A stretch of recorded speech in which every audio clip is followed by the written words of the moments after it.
OK, dans cette capsule, je vais vous montrer comment, dans l'optique de faire un dessin d'assemblage, comment générer un tableau, insérer le bulage, puis s'assurer d'être en contrôle un peu du tableau qui présente les 4 items qu'on a besoin ou les 4 sujets, soit le numéro de l'item, la description, le numéro du dessin et la quantité.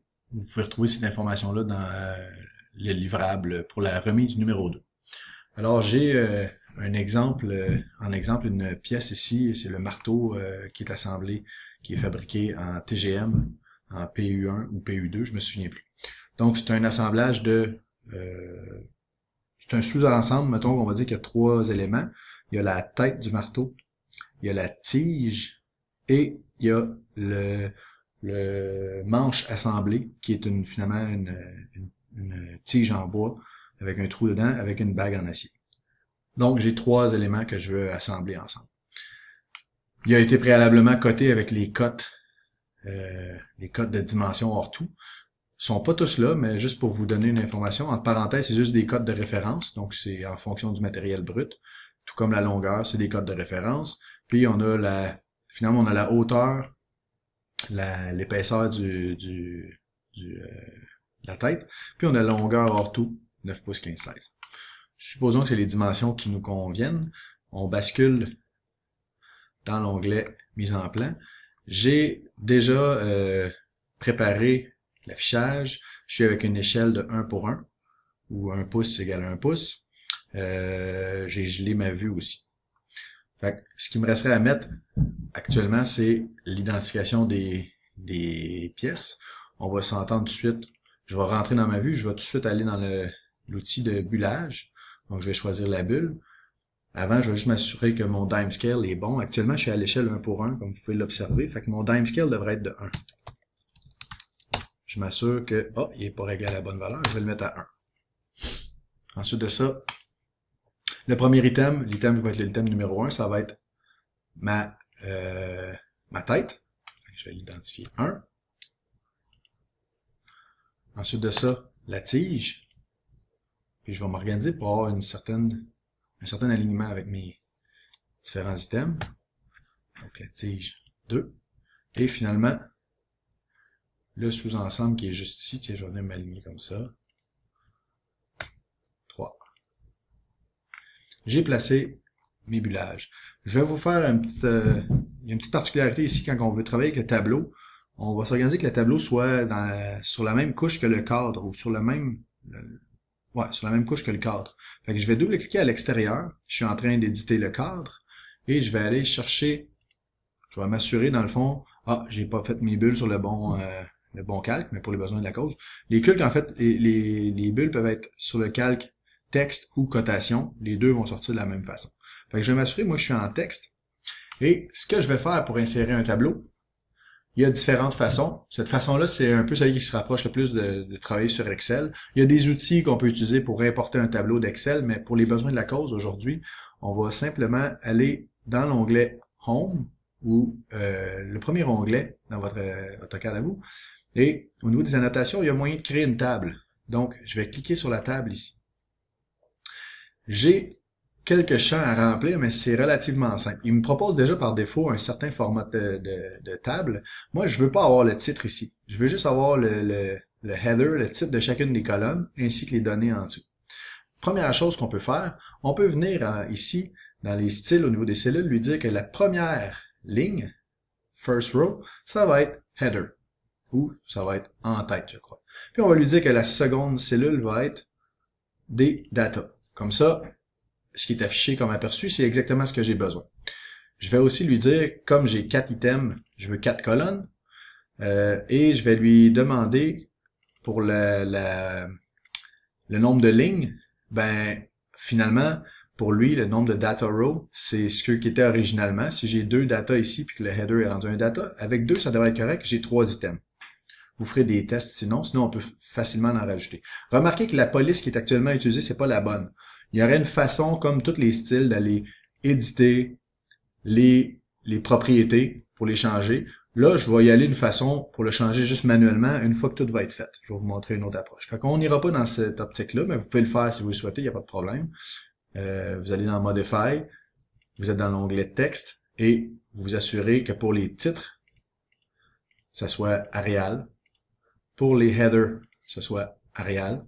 Et pour les data, ce soit Arial aussi. Tous les titres sont ajustés. Ensuite de ça, moi, comme je ne veux pas faire ça, je vais faire cancel tout simplement. Je vais fermer, puis je vais le changer manuellement à la fin. Pourquoi je fais ça? Parce qu'on le fait juste une fois, cet outil-là, fait qu'on peut le faire juste à la fin.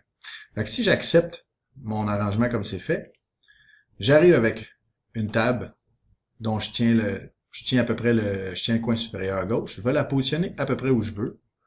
Et je vais commencer à remplir les champs. Je sais que le premier champ, c'est en majuscule, item. Deuxième champ, c'est description. Numéro, dessin. Et finalement, quantité. Je sais aussi que si on part au début, je me déplace simplement avec mes flèches dans mon tableau. Je vais avoir l'item 1, flèche en bas, 2, 3. Puis, description. L'item 1, c'est tête. 2, c'est tige. Et 3, manche assemblée. Numéro de dessin.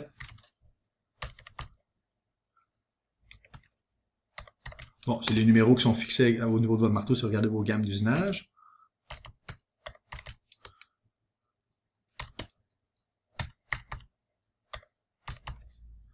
Et, au final, la quantité, une fois chaque item. Ça serait l'endroit de préciser si c'est déroulement, j'en ai 2 et compagnie. Maintenant, regardez ce que je fais. Je sélectionne la première cellule en bas à droite, je tiens Shift sur mon clavier et je vais sélectionner la première cellule en haut à gauche. Et là, si je l'ai pas, je le fais, j'appelle la commande propriété pour faire apparaître mon tableau et je peux aller changer une série d'informations.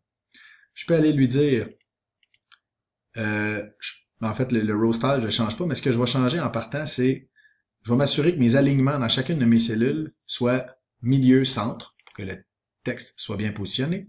Je vais aussi m'assurer du texte qui est utilisé dans chacune des cellules, puis ça, c'est dans le contenu ici, content. Je vais aller dans text style, puis actuellement, le style, c'est standard. Je vais lui demander de lui mettre du Arial. Ah, là, le texte vient d'être ajusté. Je pourrais aussi tout de suite régler la hauteur du texte. La hauteur du texte devrait être de 0.1 et non de 0.180. En fait, je dois juste m'assurer que ça concorde avec le texte qui est dans les bulles. Je veux tout à la même hauteur. Un coup que ça c'est fait, je peux aller régler tout de suite la hauteur de chacune de mes lignes. Regardez bien, je peux retourner dans Cell Height, ici, puis lui dire, je vais avoir des lignes de, mettons, on va commencer par 0.25 pour se donner une idée. Qu'est-ce que ça dit? Ça semble avoir de l'allure. On pourrait peut-être grossir un petit peu puis le mettre à 0.35. Comme ça, on a de l'espace en masse. Je veux juste que ça soit uniforme. OK. Là, je peux venir sélectionner. Regardez, je sélectionne la première cellule, je clique sur le A. Ça sélectionne la colonne au complet. Et là, je peux venir rapetisser chacune de mes colonnes au besoin.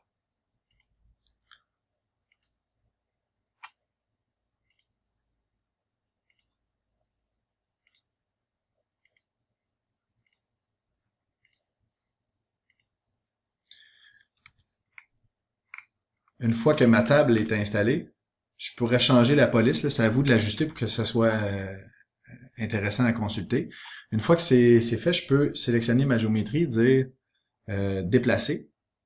Puis je vais prendre le coin supérieur à droite, puis je vais l'amener au coin. J'ai préparé mon dessin d'assemblage. J'ai fait mon bullage. Je me suis assuré aussi que la police concordait partout, que la hauteur des caractères était bonne. Assurez-vous, là j'ai fait la mise en plan dans un format impérial. Si vous faites dans un format métrique, faites un petit test avant de la faire au complet pour vous assurer juste que les réglages soient bons. Puis si jamais vous voulez ajouter une ligne dans votre tableau, normalement, vous pouvez sélectionner la dernière ligne, faire bouton droite et faire insérer une ligne en dessous. Insert row below. Et si on est chanceux, ben, il a gardé les styles, fait qu'il est gardé avec Arial, tout est bien positionné. Vous pourriez aussi choisir de sélectionner vos descriptions et les aligner milieu à gauche. C'est à votre discrétion, placez ça comme vous le souhaitez. Merci.